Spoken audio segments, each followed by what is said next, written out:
Jeunes, nous avons été habitués à développer notre intelligence, notre analyse, notre rapidité d'esprit, mais bien peu nos sensations, nos perceptions et nos ressentis, comme si c'était un monde à part. Alors, que faire avec ces intuitions? Pourquoi et comment les développer? C'est maintenant.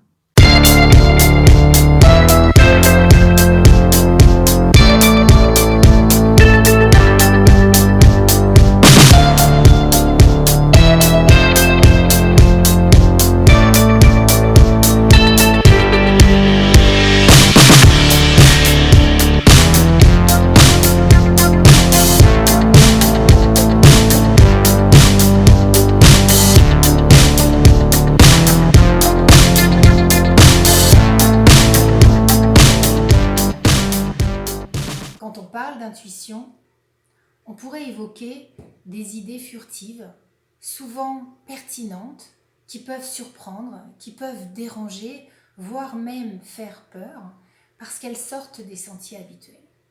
C'est dans le silence qu'on va les rendre audibles, ces intuitions, jamais dans le bruit extérieur de la vie. Mais aussi dans l'instant présent, lorsqu'on est seul dans sa voiture, lorsqu'on médite, lorsqu'on est sous la douche, lorsqu'on fait une balade dans la nature, lorsqu'on écoute de la musique, chacun a sa manière propre de se connecter à ses intuitions. Alors avec ces intuitions, eh bien, on a deux choix. Le premier, on décide de ne pas les écouter.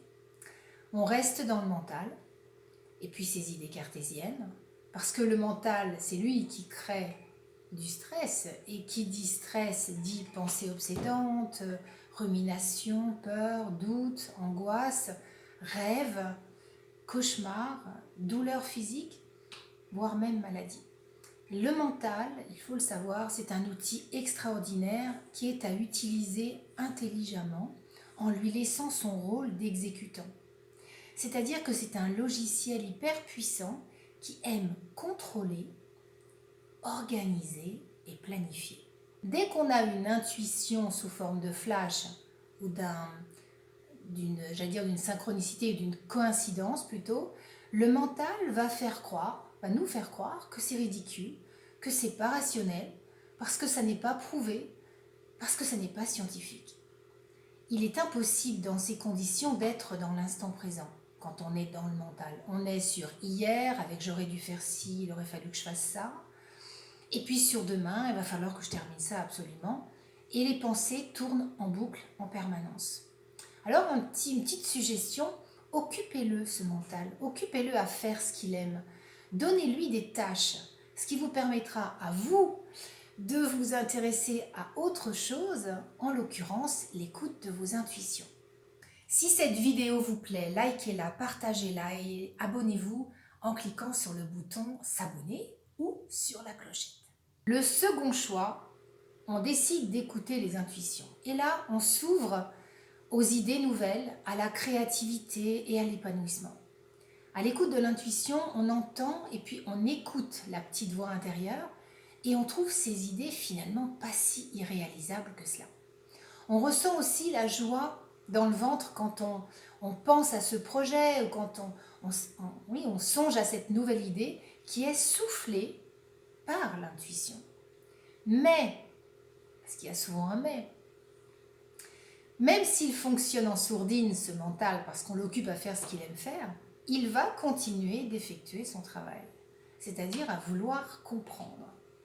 Et on va devoir écouter les intuitions à travers le bruit des pensées, des critiques et des jugements créés par lui. Et en plus de cela, l'intuition est d'une grande finesse, c'est-à-dire qu'elle ne sera audible qu'à une seule condition, que les pensées s'apaisent et que les questions se calment. Donc c'est dans la détente qu'on va percevoir l'intuition. Il faut donc impérativement qu'on trouve le bouton off du mental. En étant à l'écoute de sa petite voix intérieure, on met de la distance entre soi et les illusions mentales. Et on crée sa propre réalité en collaboration avec l'univers à qui on lance des demandes précises, réalisables et régulières. Par exemple, vous cherchez un nouveau lieu de vie. Bon, votre mental va vous dire que vous n'avez pas assez d'argent pour en trouver un bien, que ça va être très compliqué, etc. Et donc du coup, ça va vous mettre dans des peurs, de l'agacement et du stress. Et vous allez dire que finalement c'est tellement compliqué que bon, bah, écoute, on verra plus tard. Et on peut procrastiner de cette manière-là, hein. La procrastination, c'est lorsqu'on décale à plus tard, ce qui est finalement en réalité fait pour nous, mais on se laisse dominer par son mental.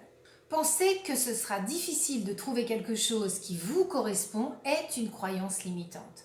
La vie va vous démontrer que vous avez raison. Vous n'allez pas trouver l'appartement qui vous convient parce que votre énergie n'est pas propice à ça.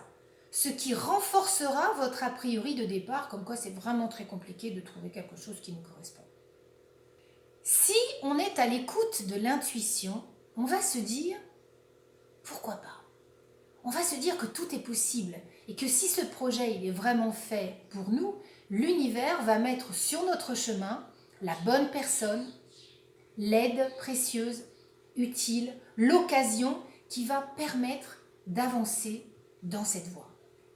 Écouter les synchronicités est essentiel. Tout ce que la vie nous présente en termes de rencontres, vous savez, des rencontres improbables, on se dit c'est fou ça quand même de l'avoir rencontré là pile poil à ce moment-là, ou les articles dans une salle d'attente par exemple chez un médecin, ou des lectures que l'on fait, ou alors vous regardez un reportage, vous ne regardez peu la télévision, et puis comme par hasard, vous tombez sur un reportage qui résonne en vous.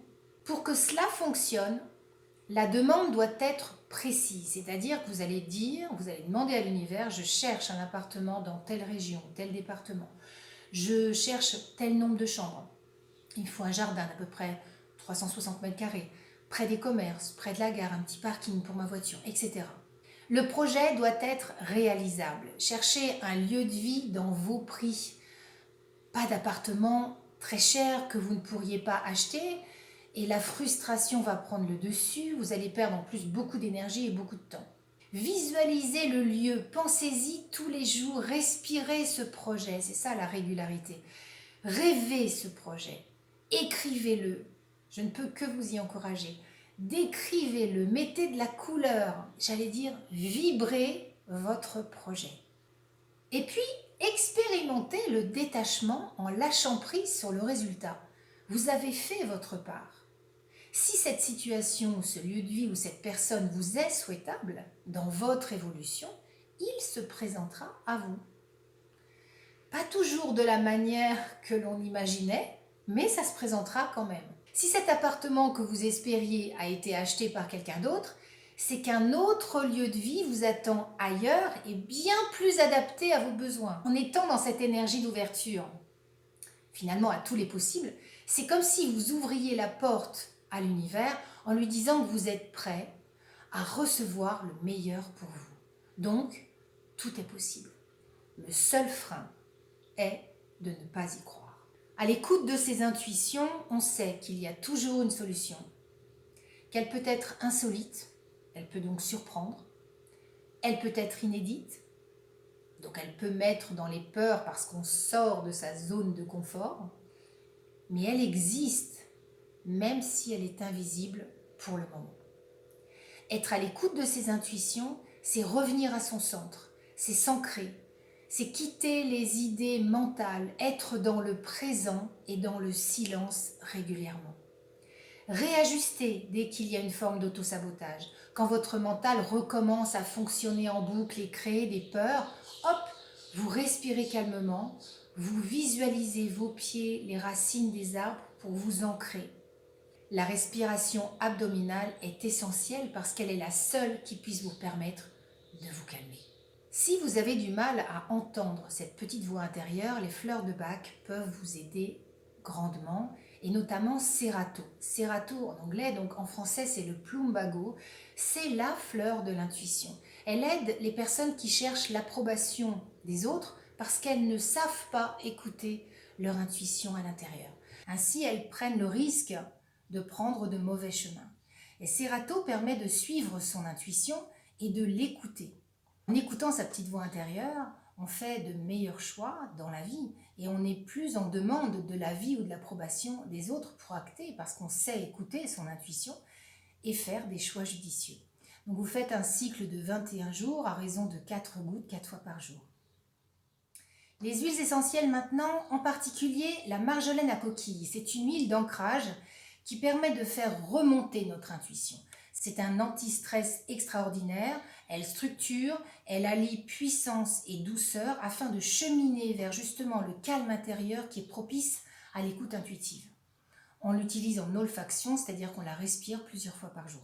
Et enfin, pour terminer, les pierres, la pierre de lune noire et la sélénite, elles sont extraordinaires parce qu'elles permettent de se connecter pleinement à l'énergie de l'intuition.